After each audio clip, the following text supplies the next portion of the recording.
Hey guys, welcome back to the channel. On this episode, we're going to go over Google's latest powerhouse AI, and of course, we're talking about Gemini 2.5. So we're going to talk about Gemini 2.5 Pro, 2.5 Flash, and kind of why it's almost their most intelligent model and why it is making so big waves in the industry right now. So is it a huge upgrade? Is it just fake? Is it just marketing? Let's get into it.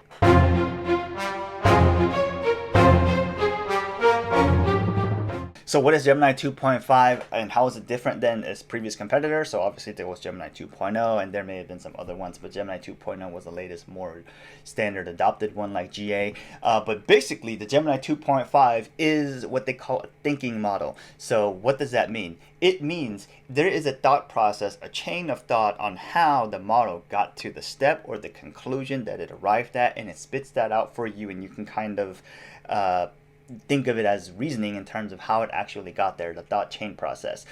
There's a little bit of conspiracy on whether or not thinking models are actually doing that or whether it's just spitting it out for you, but we're not going to get too far into that. But the idea here is that now you can follow the model's thought process on how it got there, and therefore what it allows you to do is get better handling on instructions, so in case you need to tune prompts and things like that. But it also allows for more deeper, tricky tasks to be handled by this model because it has a thought process on how it got there. And if it won't take a thought process of a way that doesn't make sense, because that's obviously not how models are trained to respond. But anyways, the point is it leads to dramatic improved performance, especially on advanced tasks. So that's advanced reasoning tasks, and that's also advanced coding tasks and all kinds of advanced tasks. So let's get into it. So Gemini 2.5 Pro is one of the first one out of the gate and is currently in experimental preview at the time of this recording at least, and is positioned to be the top tier quality model that is designed to take on the most complex tasks, the most deep thinking tasks, and the most coding and advanced reasoning tasks. There will be a Gemini 2.5 Flash. This is designed to be the workhorse model. What does that mean? 2.5 Flash is designed to be the model that most applications will use, mainly because of its advancements on speed, low latency response speed, which is not exactly the same thing, but cost efficiency. It's very well suited for applications where you need a quick response to be crucial, mainly because you can actually use it more in real time rather than just some like async service, right? So it means a little bit less on reasoning, but it can still do reasoning just a little bit less. And maybe, I'm not sure if they're going to adjust some of the context window or any of that, but maybe the thought process is going to be sped up somehow.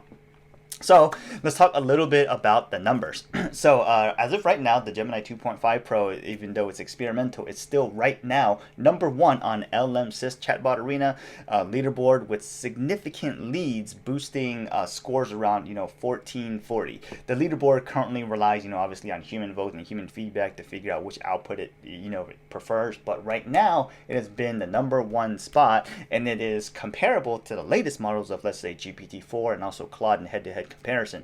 So let's talk a little bit about that. On some of the benchmarks, it's going to be really high up there depending on which benchmarks you're looking at. We're not going to dig too deep on every benchmark, because what actually matters for me is not just what benchmarks say, is what actually it can do, right? So let's talk a little bit about coding. So on coding, I can go ahead and tell you we've been using this model for coding, and it is a very, very good. Normally by default, our go-to model is Claude 3.5 Sonnet or 3.7 Sonnet Next to do some of the more complicated tasks. But with 2.5 Pro, you can achieve the same, if not better, results. What it seems to do is it breaks down some of the rule or some of the code better, and actually follows the rules just a little bit better, from at least what I think I can tell.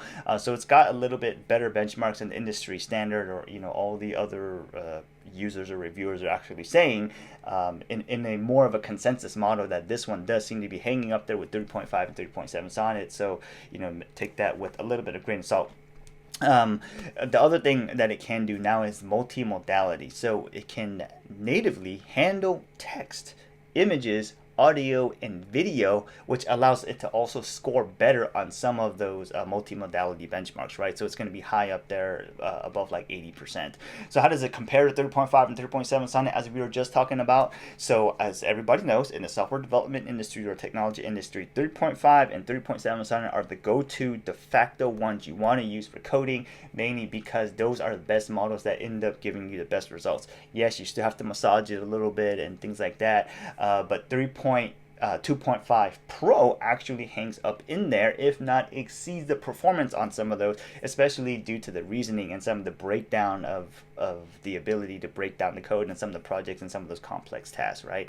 So let's talk a little bit about DeepSeek. So if you're comparing to with DeepSeek, since a lot of people use DeepSeek, DeepSeek is really good with math and is a very good cost open source alternative, a cost-effective alternative, mainly because it's very cheap. We're going to talk about that in just a little bit, right? But however, when it comes down to coding or complex tasks and thinking process, everybody knows that the 2.5 Pro seems to be just a little bit better than the more cost-effective models. And sometimes you don't want to be cost-effective, you actually just need the best. So, you're going to have to evaluate that. So as we talked about earlier, the thinking process is a very key reasoning step in terms of the AI model, mainly because you can take a budget of thinking and you can query based on its complexity, how much time or how much more time it needs in ability to solve a problem, right? So you can see some of this in Google's AI Studio, but you're not going to be able to see it in other integrations, stuff like that. But if you go into AI Studio, you can kind of figure out where it's spending most of his time in thinking. So make sure you go check that out. The biggest improvement also here that most people are not gonna, or is everybody's gonna touch on, is gonna be the context window. So 2.5, when it launched with the context window of 1 million token context window, which is huge, mainly because right now 3.5 and 3.5 or 7 Sonnet is around 200,000. So that's like 5 times the increase. And Google has already mentioned that they plan to expand the context window up to 2 million. That's a 100% increase. How are they going to do that? I'm not entirely sure, but I'm sure they're got bunch of researchers and engineers working on that. To give you a little bit more context, DCP-R1 is 128,000 context window. So if you're talking about 2.5 Pro versus the other competitors or the de factos on the market right now, it's a huge, massive leap in context window. So now think about it this way. You can be able to fit entire research papers, entire documents, entire code bases, hopefully, and hours of like video transcripts and movie scripts or whatever you need to do into this one window instead of having to chunk it up. Everybody knows when you have to chunk it up, there's some idiosyncrasies that come with that, and that may not be what you want. So now the ability to have the entire context window, huge upgrade. Cannot emphasize that enough. Also, just touch base a little bit, it also has the ability to handle multimodality and stuff like that, as we talked about earlier, and the tool integration use. So if you think about the thinking process, it can now incorporate tools such as like Google search, right? So if you can do things like Google search, it means you can integrate more of like up-to-date data instead of having a trained model with X amount trained up to a certain date.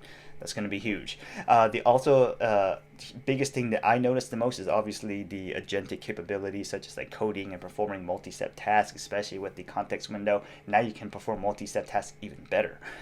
So going a little bit more into what are we using it for, at least what I'm using it for, is agentic development. So not only development, but like debugging code. Because now the context window is so big, it can actually handle complex debugging of large code bases really better now, because now you don't have to taking this race condition or taking this part of this microservice or this other thing. Now you just send the entire thing in and have it think through its process and try to figure it out. The 5 times increased context window, huge here. Researchers and analyzers, right? So now you're doing deep think research. It also has a thought process and sources it can follow. Not only that, but like I said, larger context window. You can send it massive amounts of data and just have it go through it all at once, not having to chunk it up. There is things that are lost when you do chunk it up, so make sure you keep that in mind. If you're like enterprise users and things like that, now you can integrate more agents and more systems for more complete sophisticated workflows. So that's going to be huge. But the general user, what they're actually going to notice the most is going to be 1, reasoning, 2, its speed, and then 4, its agentic capabilities. Maybe not for the general user, but pretty much thinking and reasoning and its speed. That's what most the standard most of the population is probably going to experience, right? So speaking of that, let's talk about how you can use it. So you can obviously use it in Google AI Studio. It's a free interface. You can definitely find it there. You can use it in the Gemini app. You can use it for free for most users. You can have to pay for expanded context windows and things like that. So you can obviously do that. You can use the Gemini API, which is obviously great. You can get it with the free tier, but there's a very hard cap on the free tier. So if you want to get more usage, you're gonna have to pay for that. Obviously, it's not gonna be free. But if you're using things like Open Router or stuff like that, you can obviously just get that free tier and just use it there. You're gonna probably use up your quota pretty quick, but it is there. So let's talk a little bit about pricing since we talked about quotas. So the input token pricing per million tokens is gonna be somewhere around $1.25 to $2.50 depending on how many tokens, right? The output is gonna be around $10 to $15 per million tokens. The thing to point out here is that this includes the thinking tokens. So how does that really compare? So Claude 3.7 Sonnet is around $3 per million tokens input and $15 per million output. DeepSeek R1 is 14 cents per million input tokens and 55 cents per million output tokens. So yes, it is going to cost you, but you're going to have to figure out, do you really need the top tier, the best, or those models, right? Or do you just need something cheap that gets the job done? If you're doing, just basic math and calculation stuff like that, obviously you can get the open source DeepSeek R1 models are going to work fine for you. But if you really want to pay for, or if you really need that complex reasoning model, you're probably going to tell yourself, yeah, you should probably switch. Mainly because this model is actually able to perform leaps and bounds way better than the other models you're probably using. And from my own experience, the agentic coding capabilities and also debugging capabilities are really huge in this model, and it definitely makes sense to use. If you use it every day, you're probably going to rack up a bill, so make sure you keep that in mind. But hopefully this video has helped you guys out on a deeper dive into what 2.5 Pro is, and a lot of people are going to be waiting for 2.5 Flash, but we're really going to have to wait and see to figure out how that really works. So make sure you go check it out. Like I said, you can use it for free in AI Studio or Open Router and all those places. So go check it out. Hopefully if it helped you guys out. If you have any questions, let us know. Otherwise, have a great day, get back to work, and we'll see you guys next time.